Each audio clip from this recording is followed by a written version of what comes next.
America Iran ఒప్పందంపై సంతకాలు జరిగిన వేళ ప్రధాని మోదీ లక్ష్యంగా కాంగ్రెస్ తీవ్ర విమర్శలు చేసింది. ఇది మోదీ విదేశాంగ విధానానికి గట్టి ఎదురుదెబ్బ అని కాంగ్రెస్ ప్రధాన కార్యదర్శి జయరాం రమేష్ విమర్శించారు. ఈ ఒప్పందంతో అంతర్జాతీయ స్థాయిలో పాకిస్తాన్ ప్రాబల్యం పెరిగిందన్నారు. అమెరికా ఇరాన్ మధ్య కుదిరిన ఒప్పందాన్ని అధికారికంగా ఇస్లామాబాద్ ఎంఓయూగా పిలవడం పాక్ సాధించిన నూతన ప్రాంతీయ అంతర్జాతీయ పలుకుబడికి నిదర్శనమని చురకలు వేశారు. 2008 ముంబై ఉగ్రదాడి తర్వాత అప్పటి ప్రధాని మన్మోహన్ ప్రపంచ వేదికపై పాక్ను ఏకాకిని చేశారని జయరాం రమేష్ గుర్తు చేశారు. కానీ ఇప్పుడు పశ్చిమాసియా భౌగోళిక భద్రత వ్యవహారాల్లోకి పాక్ మరింత లోతుగా చొచ్చుకుపోయిందన్నారు.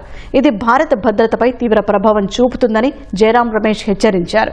ఈ ఒప్పందం ఇజ్రాయెల్కు స్పష్టమైన ఓటమి అని చెప్పారు.